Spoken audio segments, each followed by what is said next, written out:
Morning all of you. I am Shweta. आप देख रहे हैं मेरा study channel study with Shweta. मैं आप सभी का बहुत बहुत स्वागत करती हूँ। दोस्तों, जैसा कि आप सभी जानते हैं कि हम लोग सी टेट 2022 की तैयारी कर रहे हैं।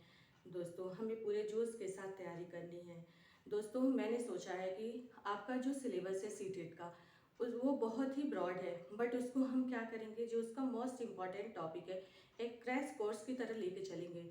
मान लीजिए आपका दिसंबर में पेपर होने वाला है दोस्तों, तो हम क्या करेंगे कि आपका 3-4 महीने में आपका बहुत आसानी से, और जो बहुत ही इम्पॉर्टेंट है, जो आपके एग्ज़ाम के तरफ दृष्टिकोण से बहुत ही महत्वपूर्ण है, वो एग्ज़ाम में जो आपको देखने को मिलेगा वही चीज़ें हम लेके चलेंगे दोस्तों।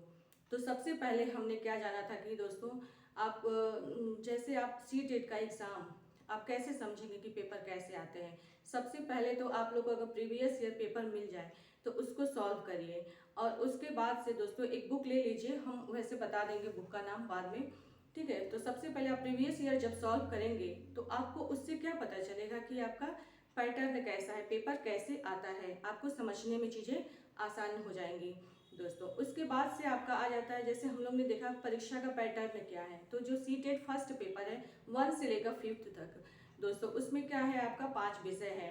तो उसको उसको अभी लेके चलेंगे हम। जो फर्स्ट पेपर है आपका वही लेके चलेंगे दोस्तों। तीन तीन चीज़ें तो दोनों में कॉमन है। मान लीजिए जैसे आपका सीडीपी हुआ, हिंदी लैंग्वेज हुआ, और जो सेकंड पेपर है, सेकंड लैंग्वेज है, सॉरी सेकंड लैंग्वेज जो है सर दोस्तों, उसको लेके चलेंगे, ठीक है। तो ये सारी बातें हुई दोस्तों। और उसके बाद से क्या हुआ कि हमको क्या पढ़ना है। स्टार्टिंग बाल मनोविज्ञान में सबसे पहले टॉपिक है, मान लीजिए जैसे वृद्धि एंड विकास है, बट सबसे पहले जब साइकोलॉजी हम पढ़ते हैं तो हमें ये जानना जरूरी हो जाता है कि मनोविज्ञान क्या है, व्हाट इज साइकोलॉजी दोस्तों। इसके पहले मैं चाहूँगी कि आप लोग कुछ मोस्ट इम्पॉर्टेंट जो टॉपिक हैं आप उन्हें नोट कर लीजिए। ये है हमारा मोस्ट इम्पॉर्टेंट टॉपिक। सबसे पहला है आपका डेवलपमेंट, इसमें आपका आ जाएगा वृद्धि एंड विकास। सेकेंड टॉपिक है आपका पियाजे, वाइगोत्स्की, कोहलबर्ग। ये तीनों जो मनोवैज्ञानिक है दोस्तों, बहुत ही इसमें बाल विकास में बहुत ही महत्वपूर्ण है। ये तीनों आपको बहुत ही अच्छे से तैयार करना पड़ेगा। आरटी एक्ट 2009, फिर एनसीएफ 2005, मोटिवेशन है यानी अभिप्रेरणा, ब्लूम टेक्सोनॉमी पढ़ना है आपको, इंक्लूसिव एजुकेशन समावेशी शिक्षा, जेंडर है लिंग, उसके बाद टीएलएम टीचिंग लर्निंग मटेरियल। ये जो टॉपिक है दोस्तों बहुत ही इंपॉर्टेंट है। आप इसमें से कुछ भी स्किप करने लायक नहीं है, आप इसे बहुत अच्छे से तैयार कर लीजिएगा, ठीक है। आप इसे नोट कर लीजिए बहुत अच्छे से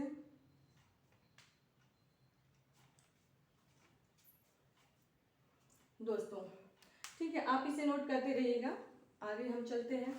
सबसे पहले तो हम मान लीजिए टारगेट सीटेट 2022 की जो तैयारी कर रहे हैं दोस्तों, इसमें सबसे पहले क्या है आपका बाल मनोविज्ञान। जब हम पढ़ते हैं तो सबसे पहले हमें ये जानना जरूरी हो जाता है कि मनोविज्ञान क्या है, ठीक है। मनोविज्ञान क्या है दोस्तों, तो आइए सबसे पहले हम समझते हैं कि मनोविज्ञान क्या है दोस्तों। आधुनिक काल का सबसे चर्चित विषय क्या है, आपका मनोविज्ञान है।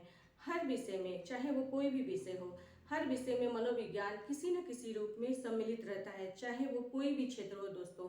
उसमें क्या होता है कि आपका मनुष्य का जो व्यवहार है वही प्रभावित होता है, चाहे वो कोई भी क्षेत्र हो, काम का क्षेत्र हो, पढ़ाई का क्षेत्र हो, या फिर अदर कोई भी क्षेत्र हो दोस्तों। इसमें क्या होता है, मनुष्य का जो व्यवहार है वही प्रभावित होता है दोस्तों। चाहे भौतिक हो, सामाजिक हो, चाहे कोई भी कारण प्रतिकारण हो, उसमें आपका सब में मानव का व्यवहार ही प्रभावित होगा दोस्तों। जैसे एक किसी उदाहरण से हम समझते हैं, छोटे से उदाहरण से समझते हैं दोस्तों। मान लीजिए किसी कारखाने में कई मजदूर कार्य करते हैं। अगर उन मजदूरों के जो कारखाने का मालिक है, अगर उन मजदूरों को उचित वेतन न दे, टाइम पे अन्य सुविधाएं प्रदान न करे, तो क्या होगा दोस्तों, उन जो मजदूरों में असंतोष की भावना फैलेगी, आक्रोश होगा, आंदोलन होगा। फिर क्या हो जाएगा, उत्पादन की जो कारखाने की जो उत्पादन क्षमता है वो प्रभावित हो जाएगी, वो कम हो जाएगी दोस्तों। अगर वही चीज जैसे उस कारखाने का मालिक अगर मजदूरों के साथ अच्छा व्यवहार करता है, उन्हें अच्छी सुविधाएं प्रदान करता है, उसके बाद से अच्छा वेतन देता है, तो क्या हो जाएगा, उस कारखाने की उत्पादन क्षमता दुगुनी हो जाएगी दोस्तों। तो इससे आपको क्या पता चला कि सब जगह जैसे मनोविज्ञान का जो मानव का जो व्यवहार है वो हर विषय हर क्षेत्र में प्रभावित होता है दोस्तों, हर क्षेत्र में काम करता है। तो वही चीज़ें हैं कि मनोविज्ञान वास्तव में क्या है दोस्तों, मनोविज्ञान मानव के व्यवहार का जो वैज्ञानिक अध्ययन हम करते हैं वो मनोविज्ञान के अंतर्गत ही करते हैं। मानव के व्यवहार का जो वैज्ञानिक अध्ययन हम करते हैं वो क्या करते हैं, मनोविज्ञान के अंतर्गत ही करते हैं दोस्तों। आइए सबसे पहले हम जानते हैं मनोविज्ञान का विकास कैसे हुआ।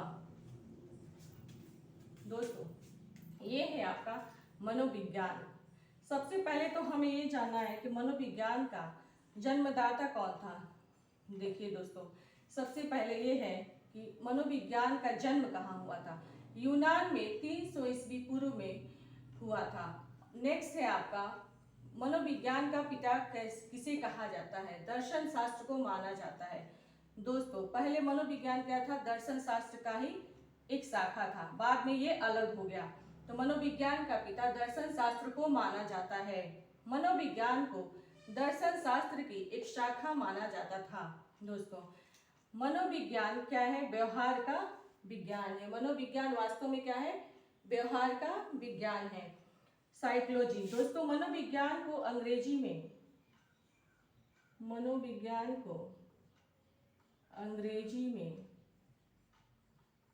साइकोलॉजी कहते हैं। मनोविज्ञान को अंग्रेजी में साइकोलॉजी कहते हैं। साइकोलॉजी शब्द दोस्तों, साइकोलॉजी शब्द की उत्पत्ति ग्रीक या लैटिन भाषा के 2 शब्दों से बना है। साइक का अर्थ है आत्मा, लोगोस का अर्थ है अध्ययन करना। साइक का अर्थ क्या है, आत्मा, और लोगोस का अर्थ है अध्ययन करना। दोस्तों आत्मा का अध्ययन करना ही साइकोलॉजी है, यानी आत्मा का अध्ययन करना ही क्या है, आपका मनोविज्ञान है। दोस्तों ये तो चीजें हो गई कि मनोविज्ञान का जन्म कहाँ हुआ, यूनान में हुआ। मनोविज्ञान किसका पहले वो था, मनोविज्ञान का पिता क्या था, दर्शन शास्त्र को माना जाता है। और मनोविज्ञान पहले दर्शन शास्त्र से ही जुड़ा हुआ था, बाद में ये जाके अलग हो गया। दोस्तों ये 2 शब्दों से बना है, साइक प्लस लोगोस से बना है। साइक का अर्थ है आत्मा, लोगोस का अर्थ है अध्ययन करना। आत्मा का अध्ययन करना ही आपका मनोविज्ञान है। नेक्स्ट आते हैं आपका मनोविज्ञान। दोस्तों सबसे पहले मनोविज्ञान को वैज्ञानिकों ने क्या माना था, दर्शन शास्त्री जो थे उन्होंने मनोविज्ञान को क्या माना सबसे पहले। दोस्तों ये जो प्रथम विचारधारा थी ये 16वीं शताब्दी में आई। प्रथम विचारधारा आपकी 16वीं शताब्दी में माना जाता है। 16वीं शताब्दी में माना गया कि ये मनोविज्ञान आत्मा का विज्ञान है। मनोविज्ञान क्या है, आत्मा का विज्ञान है। इसमें सबसे पहले मानने वाले कौन थे, अरस्तु थे, सुकरात थे, डेकार्ते थे, प्लेटो थे। ठीक है। नेक्स्ट आपका आ जाता है जो सेकेंड विचारधारा थी। मनोविज्ञान की जो सेकेंड विचारधारा थी उसमें माना गया कि मनोविज्ञान क्या है, मन का विज्ञान है। दोस्तों इसको मानने वाले थे, ये कब आया था आपका 17वीं 18वीं सदी में आया था। 17वीं 18वीं सदी में आया था। दोस्तों मन का विज्ञान मानने वाले कौन कौन थे, पोम्पोलॉजी थे, रूसो थे। ठीक है दोस्तों, फिर नेक्स्ट जो हम पढ़ते हैं मनोविज्ञान को, इसके बाद क्या माना गया, मन का विज्ञान भी नकार दिया गया। पहले आत्मा का विज्ञान नकार दिया गया, फिर मन का विज्ञान भी नकार दिया गया। अब क्या है आपका चेतना का विज्ञान। चेतना का विज्ञान मानने वाले में सबसे पहले कौन थे, वुंट थे और जेम्स थे। ये 19वीं शताब्दी में आया था दोस्तों, 19वीं शताब्दी में। फिर उसके बाद जो आधुनिक युग में चल रहा है दोस्तों वो कौन सा विज्ञान है, व्यवहार का विज्ञान है। दोस्तों ये 20वीं शताब्दी में आपका आया व्यवहार का विज्ञान। इन्हें 20वीं शताब्दी में मानने वाले कौन थे, वाटसन थे। व्यवहारवादी कहा जाता है दोस्तों, वाटसन को व्यवहारवादी कहा जाता है। ये सारी चीजें आपकी हो गई दोस्तों। इसके बाद से हम मनोविज्ञान के संप्रदाय कौन कौन से हैं ये सारी चीजें लेके आएंगे। फिर पियाजे, वाइगोत्स्की वगैरह या फिर डेवलपमेंट पढ़ेंगे। इसमें से कोई भी नेक्स्ट टॉपिक हम लेके उसके बाद से आएंगे। दोस्तों आप जो शॉर्ट नोट्स बिल्कुल बनाइएगा, बिल्कुल शॉर्ट नोट्स ऐसा रहे कि वो जितनी भी चीजें हैं आपकी यहाँ पे वो आपकी एकदम तैयार हो जाए, उसमें से कुछ छोड़ने लायक है नहीं। ठीक है, और उसके बाद से दोस्तों नेक्स्ट टॉपिक हम लेके आएंगे। तब तक के लिए धन्यवाद।